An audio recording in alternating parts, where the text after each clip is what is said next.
What distinguishes great leaders from average ones? A factor that psychologists call emotional intelligence, also known as EQ. When Daniel Goleman analyzed executives at nearly 200 companies, he found emotional intelligence was twice as important as both IQ and technical ability in driving performance. At the most senior levels, it accounted for a whopping 90% of the difference between the best and the rest. But what exactly is emotional intelligence? According to Goleman, it's made up of 5 components: self-awareness, self-regulation, motivation, empathy, and social skill. Let's examine each in turn. Self-awareness is understanding one's own emotions and their effect on others. Self-aware leaders are confident and candid. They can realistically assess and talk about their strengths and weaknesses, often with a self-deprecating sense of humor.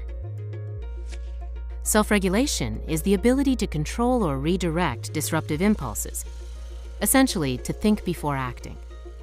Effective self-regulators tend to be trustworthy, comfortable with ambiguity, able to suspend judgment, and open to change.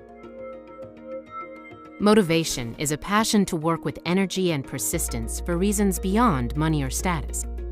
It means being driven, goal-oriented, optimistic, and committed to the organization. Empathy is the ability to understand the emotional needs of others and to treat them accordingly. Empathetic leaders are good at developing and retaining talent, serving clients and customers, and managing cross-cultural sensitivities.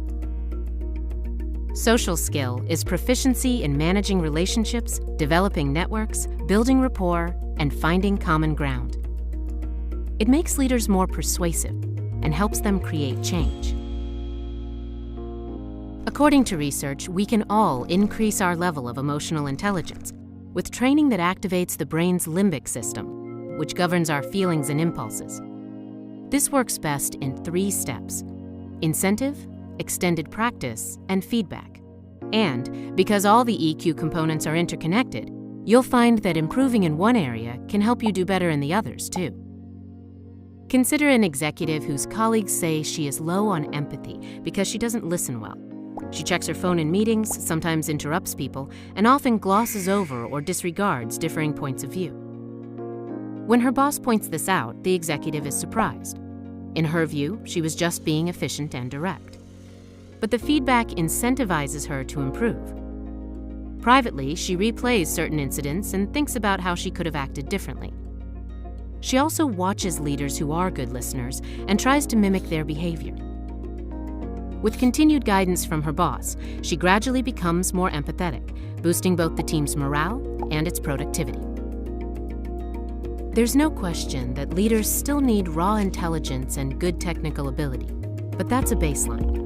Great leaders must also have or develop the 5 components of high emotional intelligence: self-awareness, self-regulation, motivation, empathy, and social skill.